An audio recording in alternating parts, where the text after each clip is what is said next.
Alright, this was the holy grail of the YCS. Now, being in the room at the 200th in Columbus, a lot of talk was going around from a lot of people. Chain burns near the top tables. Oh my gosh, what's going on? This is Dylan Larmer's Day 2. That's right. Day 2 chain burn deck. Now, the previous chain burn deck we did was actually Day 1, finished X2-1. This beast made Day 2.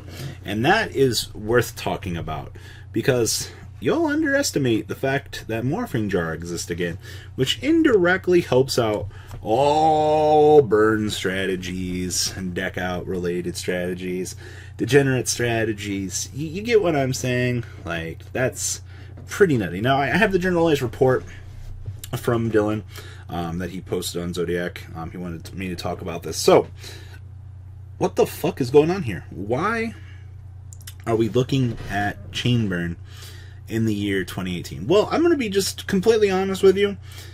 This is awesome. All right, now, degenerate decks, a lot of people kind of steer away from. They kind of get worn out by them. And I perfectly understand that. But degenerate decks do keep the game interesting.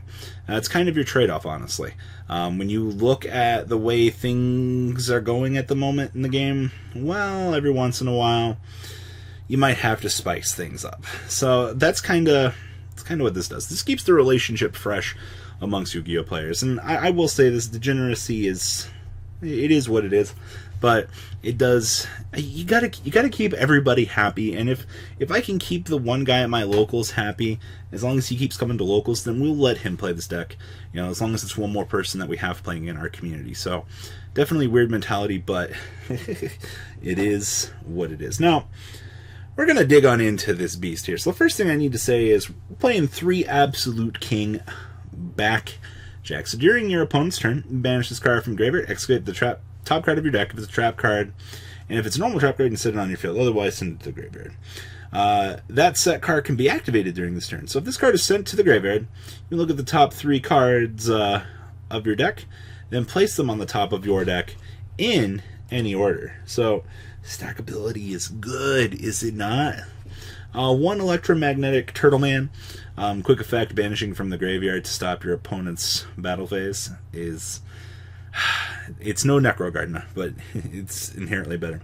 Now, he is playing 3 copies of Lilith. Now, a lot of people, I don't know if they like Lilith in this deck. I absolutely think Lilith is amazing in this.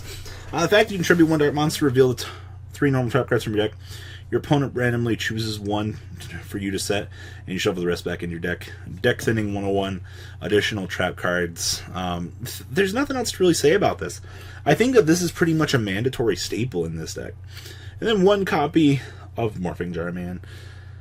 Konami, I ask you, did you think that players were going to play this in Danger? Because that's not how this works. Your player base automatically saw this coming back, and they were like, ooh, chain burn. Ooh, piece of candy. Ooh, piece of candy. Like, the entire closeted people playing chain burn, the ones that had to go away because you limited Chain Strike to 1, all those Yu-Gi-Oh players just came back out into the woodwork, and they're like, oh my god, chain burn, yes. Just because Jar's back. 3 copies to Demise. He actually brings up a point here talking about possibility of wanting just conflicts of drawing multiple copies of X cards. 1 copy of Chain Strike. Hey, it's limited to 1, right? 1 copy of Foolish Barrel. Dropping Electromagnetic Turtle or any other essential monster that you need to kind of... Yeah, we just dropped Turtle. 1 copy of 1 Day of Peace. You guys remember when this card was at 3 and this card was degenerate as crap? Yeah, I remember. 2 copies of Desires, 2 copies of Duality. I think these are the right ratios. You don't want to clog yourself down too much. And then 3 copies of Balance of Judgment. So if your opponent controls more cards than the combined number of cards in your hand and that you control, draw cards equal to the surplus. You can only activate 1 Judgment of Scales per turn. So basically, you just use this as a means to literally cycle out all of your burn cards that are not 1-for-1s. They do burn themselves out. So you kind of need to self-replace those cards. So it's kind of something to keep in mind. 2 copies of Blazing Delgado or Blazing Mirror Force. This card's Value Town. I mean, you don't really care about your life points. You just want to kill your opponent. 3 copies of Dimension Wall. Literally the exact same thing. You don't care so much about your life points, but pinging your opponent for that battle damage to accelerate the burn is exactly what you want to do. Triple copies of Just Desserts. We don't play Ojama Trio anymore. Oh wait, we play one. LOL. So, Ojama Trio's value has gone to shit since we have... got the release of Links now. We can't really kill our opponent as quickly as we want to. So that's something to kind of keep in mind. Then we have triple copies of Ring of Destruction. Yeah, it's back at 3. Yeah, it still ends games. Yeah, it's chainable. Yeah, Twin Twisters hurts. Yeah, target your monster. Sad, sad fucking day. Triple copies of Secret Barrel. Once again, chainable cards pinging for 200. One of the oldest cards in the game. Triple Secret Blast. 300 for each card your opponent controls. And then if your opponent pings this by a card effect, enjoy pinging your opponent for an extra 1,000. Then we have triple copies of Threatening Roar and triple Waboku. Nothing too great to explain here, honestly. It's just chainable attack negations are really good.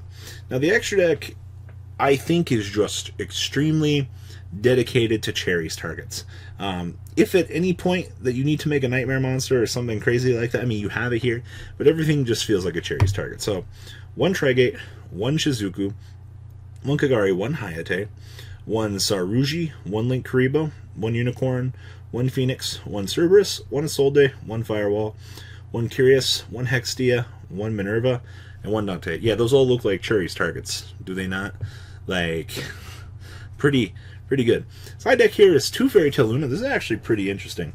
So, you'll be able to bounce back something your opponent controls, depending on how it goes. But you can also search for Fairy Tail Snow. Now, Fairy Tail Snow control is still something that this deck, is just like an additional toolbox that it has access to, is pretty cool. Considering the fact that you can load up your graveyard with all of your expendable cards, and as long as you have additional draw power, you do get a lot of value out of this. And it can also stop your opponent's plays. So, nice little engine, actually. I gotta give it to him. Like, this seems really good in terms of tech ability. 2 copies of the Turtle. Honestly, your opponent's U-Link is still pretty bad.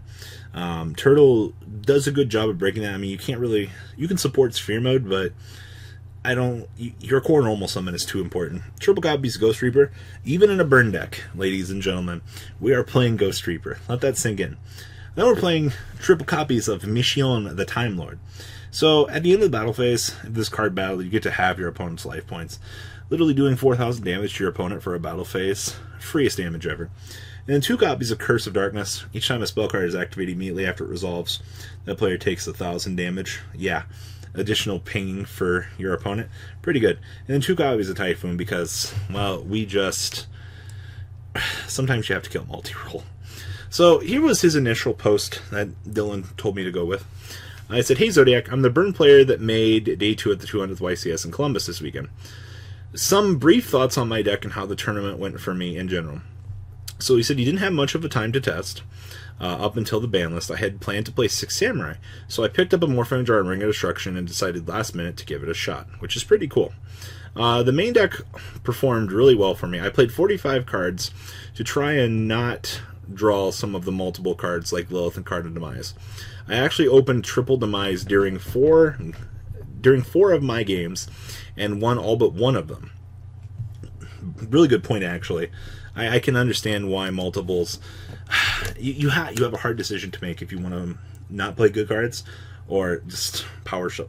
You got to do something about variance. It does very well exist in the game, contrary to popular belief.